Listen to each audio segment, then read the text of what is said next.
दोस्तों आज इस वीडियो के अंदर हम देखेंगे कि कैसे हम घर बैठे बैठे एसबीआई के अंदर अपने एक जीरो बैलेंस सेविंग्स अकाउंट खुलवा सकते हैं। देखो अभी मैंने किसी का अप्लाई किया था, पूरा का पूरा लाइव प्रोसेस मैंने यहाँ पर रिकॉर्ड कर लिया है। अब स्टेप बाय स्टेप मैं आपको करके दिखाऊंगा ताकि आपसे कोई गलती ना हो।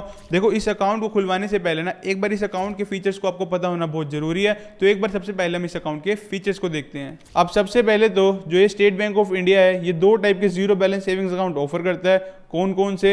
एसबीआई का इंस्टा प्लस सेविंग्स अकाउंट और दूसरा है स्टेट बैंक ऑफ इंडिया का डिजिटल सेविंग्स अकाउंट। लेकिन अब सवाल ये भी आएगा कि इनमें से हमें कौन सा जीरो बैलेंस अकाउंट खुलवाना है। तो देखो जो ये डिजिटल सेविंग्स अकाउंट है ये हम ऑनलाइन अप्लाई तो कर सकते हैं, लेकिन पूरा प्रोसेस अप्लाई करने के बाद ये लास्ट में एक रेफरेंस नंबर जनरेट करके देता है और वीडियो केवाईसी कंप्लीट नहीं करता। यानी रेफरेंस नंबर लेकर हमें ब्रांच ही जाना पड़ता है अकाउंट ओपनिंग के लिए, तो इसका कोई फायदा नहीं है। वहीं जो एसबीआई का इंस्टा प्लस सेविंग्स वाला अकाउंट है, ये अकाउंट पूरा का पूरा घर बैठे बैठे ही ओपन हो जाता है। यानी वीडियो केवाईसी भी घर बैठे बैठे ही कंप्लीट हो जाती है और ऑनलाइन जीरो बैलेंस अकाउंट खुलते ही एक हफ्ते के अंदर हमें एसबीआई की तरफ से एसबीआई की पासबुक, चेकबुक और डेबिट कार्ड हमारे एड्रेस पर डिलीवर हो जाता है। अब हमें ये तो पता चल गया कि हमें जो एसबीआई में zero balance savings account open करवाना है वो करवाना है एसबीआई का इंस्टा प्लस सेविंग्स अकाउंट। अच्छा, अब बात करते हैं कि एसबीआई में जीरो बैलेंस सेविंग्स अकाउंट खुलवाने के बाद हमें जो डेबिट कार्ड मिलेगा वो मिलेगा हमें रुपए क्लासिक डेबिट कार्ड। देखो जो इस डेबिट कार्ड की फीस है वो पहले साल के लिए तो फ्री है, उसके बाद जो आपको अगले साल जो फीस लगेगी वो लगेगी यहाँ पर 200 रुपए प्लस 18% जीएसटी,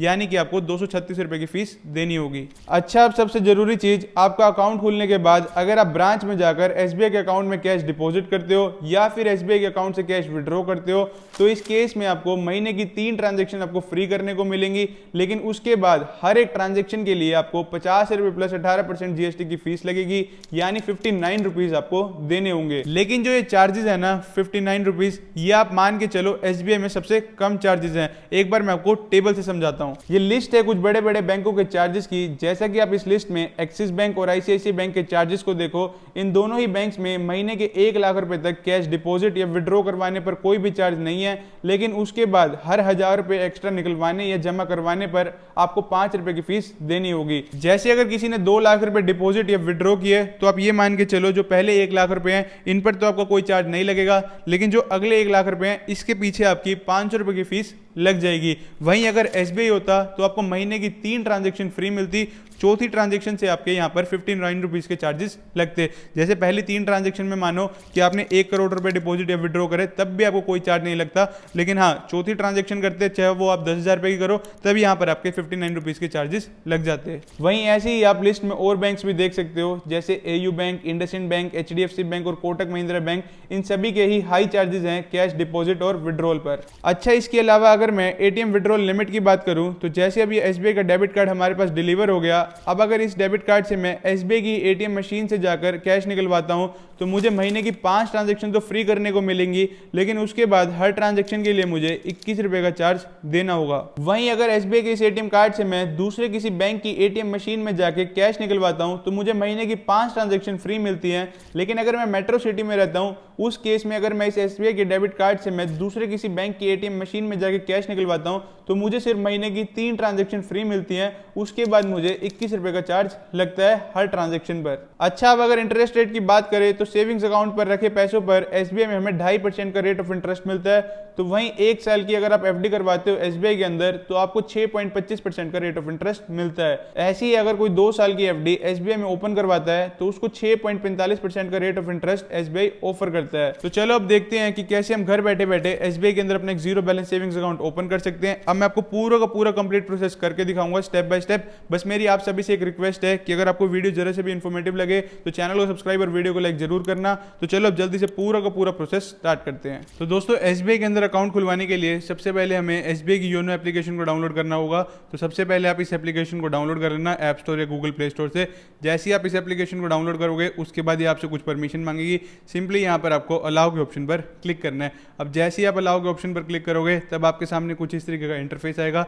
यहाँ पर ध्यान रखना एक ऑप्शन होगा नीचे ओपन सेविंग्स अकाउंट का, तो सिंपली यहाँ पर आपको उस पर क्लिक करना है। अब जैसे ही आप इस ऑप्शन पर क्लिक करोगे उसके बाद आपके सामने बहुत सारे ऑप्शन आ जाएंगे। इसके अंदर यहाँ पर आपको सिलेक्ट करना है open Insta plus savings account. जैसे कि वीडियो के हमने स्टार्टिंग में बोला था कि एसबीआई 2 टाइप के zero balance savings account offer करता है, तो हमें यहाँ पर इंस्टा प्लस सेविंग्स अकाउंट को ही सिलेक्ट करना है। तो इस अकाउंट को सिलेक्ट करने के बाद अब ये पूछ रहा है आपसे विदाउट ब्रांच विजिट क्या विद ब्रांच विजिट। देखो विद ब्रांच विजिट होता तो सीधा सीधा बैंक में जाके कर लेते, बट हमें ऑनलाइन घर बैठे बैठे करना है, तो यहाँ पर आपको ऑप्शन सिलेक्ट करना है विदाउट ब्रांच विजिट का। तो इस ऑप्शन को सिलेक्ट करने के बाद अब आपके सामने कुछ इस तरह का इंटरफेस आएगा। यहाँ पर ना एक चेकबॉक्स होगा, यहाँ पर लिखा हुआ है I want to open a salary account. देखो कुछ लोग होते हैं जो अकाउंट अपना सैलरी अकाउंट खुलवाना चाहते हैं, तो वो इस चेकबॉक्स को टिक कर देना, बट जो लोग सैलरी नहीं लेना चाहते इस अकाउंट के अंदर, तो सिंपली यहाँ पर इसको अनटिक रहने देना, देन सीधा सीधा यहाँ पर सबमिट के ऑप्शन पर क्लिक कर देना। अब जैसे ही आप सबमिट के ऑप्शन पर क्लिक करोगे उसके बाद ये पूछ रहा है यहाँ पर आपसे स्टार्ट अ न्यू एप्लीकेशन। बिल्कुल हमें एक नई एप्लीकेशन स्टार्ट करनी है, तो यहाँ पर हम इस ऑप्शन को सिलेक्ट कर देंगे। जैसे ही हम स्टार्ट अ न्यू एप्लीकेशन के ऑप्शन पर क्लिक करेंगे उसके बाद यहाँ पर लिखा हुआ है वीडियो केवाईसी प्रोडक्ट इन्फॉर्मेशन। तो यहाँ पर बहुत सारी इन्फॉर्मेशन है, एक बार इसे पढ़ लेना। सिंपली यहाँ पर आपको करना कुछ नहीं, नीचे चेकबॉक्स को टिक करना है, देन बेसिकली नेक्स्ट के ऑप्शन पर क्लिक करना है। जैसे ही आप नेक्स्ट के ऑप्शन पर क्लिक करोगे फिर से कुछ इन्फॉर्मेशन आएगी, देन सिंपली यहाँ पर आपको नेक्स्ट पर क्लिक करना है। ऐसे ही नेक्स्ट नेक्स्ट करते रहना। उसके बाद यहाँ पर आपको अपना मोबाइल नंबर डालना है। ध्यान रखना यहाँ पर आपको वही मोबाइल नंबर एंटर करना है जो आपका आधार कार्ड के साथ रजिस्टर हो। मोबाइल नंबर एंटर करने के बाद सिंपली नीचे यहाँ पर आपको अपनी ईमेल आईडी डालनी है। ईमेल डालने के बाद देन सिंपली यहाँ पर आपको सबमिट के ऑप्शन पर क्लिक करना है। अब जैसे ही आप सबमिट के ऑप्शन पर क्लिक करोगे तो आपके फोन और ईमेल पर दोनों पर एक ओटीपी आएगा, तो सिंपली दोनों ओटीपी को यहाँ पर आपको भरना है, देन सिंपली यहाँ पर नीचे सबमिट के ऑप्शन पर क्लिक करना है। सबमिट के ऑप्शन पर क्लिक करने के बाद अब यहाँ पर आपको पासवर्ड क्रिएट करने के लिए बोला गया है, तो आप अपनी मर्जी के हिसाब से एक पासवर्ड रख लेना। ध्यान यहाँ पर यह रखना है कि जो आप पासवर्ड रखोगे वो कम से कम 8 कैरेक्टर का होना चाहिए, और यहाँ पर आपके नंबर्स भी होने चाहिए, न्यूमेरिक भी होना चाहिए और स्पेशल कैरेक्टर भी यूज होना चाहिए। मैं आपको एग्जांपल की एक स्क्रीन पर पासवर्ड दिखा देता हूँ, इसी हिसाब से आपको अपना एक पासवर्ड क्रिएट करना है। तो जो भी पासवर्ड आप क्रिएट करोगे सिंपली वही पासवर्ड आप री एंटर पासवर्ड में डाल देना। उसके बाद नीचे यहाँ पर आपसे एक सिक्योरिटी क्वेश्चन पूछा गया है, तो वो अपने अकॉर्डिंगली क्वेश्चन सिलेक्ट कर लेना, देन उसका आंसर भी अपने अकॉर्डिंगली कर देना। अब ये सारी बेसिक डिटेल भरने के बाद सिंपली नीचे यहाँ पर आपको नेक्स्ट के ऑप्शन पर क्लिक करना है। अब नेक्स्ट के ऑप्शन पर क्लिक करने के बाद यहाँ पर आपसे फटका डिक्लेरेशन पूछी गई है, तो सिंपली यहाँ पर आपको चेकबॉक्स को टिक करना है, देन नेक्स्ट के ऑप्शन पर क्लिक करना है। अब नेक्स्ट के ऑप्शन पर क्लिक करने के बाद यहाँ पर आपकी पर्सनल डिटेल आ जाएगी, तो सीधा सीधा यहाँ पर नीचे आ जाना। नीचे यहाँ पर एक चेकबॉक्स होगा, सिंपली यहाँ पर आपको टिक करना है, देन नेक्स्ट के ऑप्शन पर क्लिक करना है। अब नेक्स्ट के ऑप्शन पर क्लिक करने के बाद यहाँ पर आपसे आपका आधार कार्ड नंबर डालने के लिए बोला गया है, तो सिंपली यहाँ पर आपको अपना आधार कार्ड नंबर एंटर करना है। जैसे ही आप अपना आधार कार्ड नंबर एंटर करोगे तो आधार रजिस्टर मोबाइल पर एक ओटीपी आएगा, तो सिंपली उस ओटीपी को यहाँ पर एंटर करना है, देन नीचे सबमिट के ऑप्शन पर क्लिक करना है। अब सबमिट के ऑप्शन पर क्लिक करने के बाद अब यहाँ पर आपकी पर्सनल डिटेल आ जाएगी। बेसिकली ये कुछ डेटा यहाँ पर आधार कार्ड से फेच किया हुआ है, जो चीजें यहाँ पर नहीं भरी हुई तो सिंपली वो अपने अकॉर्डिंगली भर देना। तब यहाँ पर आपकी बेसिक डिटेल है, तो सबसे पहले यहाँ पर एड्रेस है, तो यहाँ पर आधार कार्ड से एड्रेस फेच किया हुआ है। उसके बाद पिन कोड है, तो वो आप अपने अकॉर्डिंगली देख लेना। देन यहाँ पर स्टेट है, तो आपके अकॉर्डिंगली जो भी स्टेट है वो सिलेक्ट कर लेना। उसके बाद डिस्ट्रिक्ट है, तो अपने अकॉर्डिंगली डिस्ट्रिक्ट सिलेक्ट कर लेना। उसके बाद विलेज और टाउन है, तो वो भी आप अपने अकॉर्डिंगली सिलेक्ट कर लेना। एक चीज नीचे यहाँ पर ध्यान ये रखनी है, यहाँ पर लिखा हुआ है माई above address as per Aadhaar is different from my present address. देखो क्या होता है ना, अभी आप हाल फिलहाल कहाँ रह रहे हो, जैसे आपका आधार कार्ड का एड्रेस मान लो हरियाणा का है, लेकिन आप जॉब करने चंडीगढ़ आ गए, तो आपका अभी करंट जो कम्युनिकेशन एड्रेस है, आप चंडीगढ़ में रेंट पे रह रहे होगे, तो आपको जो करंट कम्युनिकेशन एड्रेस है वो चंडीगढ़ का है। तो अभी यहाँ पर आपका आधार कार्ड और चंडीगढ़ का एड्रेस मैच नहीं है, तो सिंपली यहाँ पर आपको इसको चेकबॉक्स को टिक करना है। देन जिस भी एरिया में आप रहते हो वो यहाँ पर इस एरिया की डिटेल्स एंटर कर देना। अब कई लोग होते हैं जिनका आधार कार्ड का एड्रेस भी सेम है और यहाँ पर कम्युनिकेशन एड्रेस भी सेम है, तो सिंपली यहाँ पर चेकबॉक्स को टिक मत करना, ऐसे ही रहने देना। सिंपली यहाँ पर नेक्स्ट के ऑप्शन पर क्लिक कर देना। अब नेक्स्ट के ऑप्शन पर क्लिक करने के बाद यहाँ पर आपको पैन कार्ड नंबर डालने के लिए बोला गया है, तो सिंपली यहाँ पर आपको पैन कार्ड नंबर डालना है, देन सिंपली यहाँ पर नेक्स्ट के ऑप्शन पर क्लिक करना है। अब यहाँ पर आपकी फोटो आ जाएगी, बेसिकली आधार कार्ड से फोटो फेच की हुई है, तो सिंपली यहाँ पर नेक्स्ट कर देना।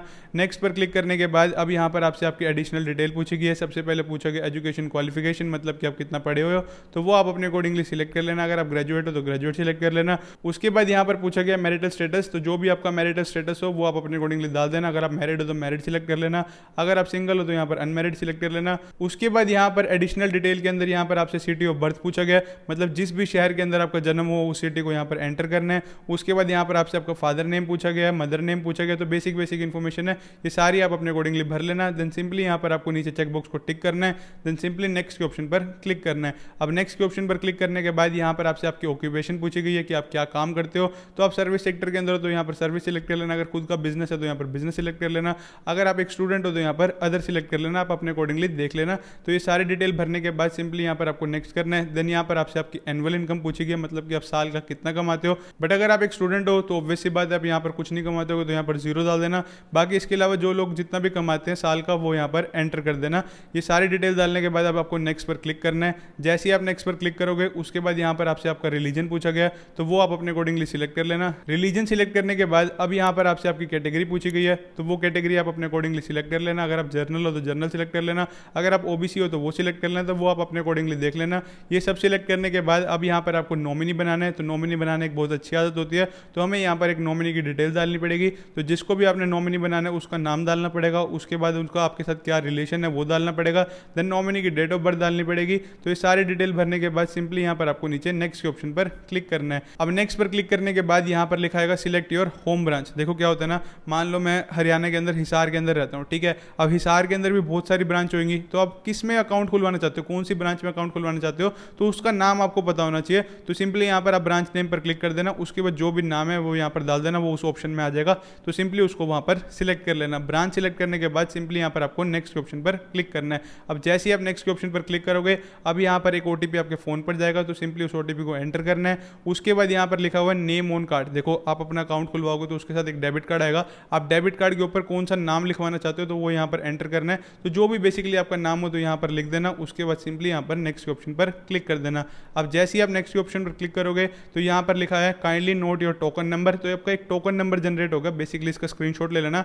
कई बार क्या होता है, मान लो आप एप्लीकेशन से बैक हो गए, तो इतना सारा प्रोसेस आपने भरा है, तो दोबारा से ना भरना पड़े, आपके पास एक टोकन नंबर होगा, सीधा सीधा डालोगे तो आप सीधा सीधा इसी स्टेप पर वापस आ जाओगे। तो सिंपली इसका स्क्रीनशॉट ले लेना। इसका स्क्रीनशॉट लेने के बाद सिंपली नीचे चेकबॉक्स को टिक करने का ऑप्शन होगा, देन सिंपली यहाँ पर आपको नेक्स्ट के ऑप्शन पर क्लिक करना है। अब यहाँ पर लिखा हुआ है वीडियो केवाईसी प्रोसेस, मतलब कि हमारा अकाउंट ओपनिंग की रिक्वेस्ट तो डाल दी, बट हमें अपनी एक वीडियो केवाईसी करवानी है, तो उसका पूरा प्रोसेस बता रखा है। तो एक बार जो जो लिखा हुआ है सारा का सारा पढ़ लेना, देन सिंपली आपको नीचे नेक्स्ट के ऑप्शन पर क्लिक करना है। अब जैसे ही नेक्स्ट के ऑप्शन पर क्लिक करोगे, उसके बाद नीचे ऑप्शन आएगा स्टार्ट वीडियो कॉल का, तो सिंपली यहाँ पर आपको उस पर क्लिक करना है। देन यहाँ पर आपसे कुछ परमिशन मांगेगा, कैमरे की, माइक्रोफोन की, लोकेशन की। देन सिंपली यहाँ पर आपको अलाउ परमिशन के ऑप्शन पर क्लिक करना है। उसके बाद एक पॉपअप हो रहेगा, उस पर भी आपको अलाउ करना है। जैसे ही आप अलाउ के ऑप्शन पर क्लिक करोगे तो यहाँ पर आपकी वीडियो केवाईसी स्टार्ट हो जाएगी। अब यहाँ पर एसबीआई बैंक का एक एम्प्लॉय आपके सामने आएगा, वो आपसे बेसिक कुछ क्वेश्चन पूछेगा। तो सिंपली यहाँ पर आपको बोलेगा कि आपको अपना पैन कार्ड शो करना है, वो आपसे सिग्नेचर भी कराएगा। तो जैसे जैसे वो बोलेगा तो आपकी वीडियो केवाईसी हो जाएगी। तो जैसी वीडियो केवाईसी हो जाएगी तो आपका एसबीआई के अंदर एक zero balance savings account open हो जाएगा। तो ये था पूरा का पूरा प्रोसेस कि कैसे आप घर बैठे बैठे एसबीआई के अंदर अपना एक zero balance savings account open करवा सकते हो। आई होप आपको ये वीडियो बहुत ज्यादा इन्फॉर्मेटिव लगी होगी। आपको ये वीडियो जरा सी भी इन्फॉर्मेटिव और हेल्पफुल लगी तो चैनल को सब्सक्राइब और वीडियो को लाइक जरूर करना। अगर इसके अलावा कुछ भी डाउट हो तो नीचे comment section is open for you. मिलते हैं हम नेक्स्ट वीडियो में। Till then have a right path means focus path.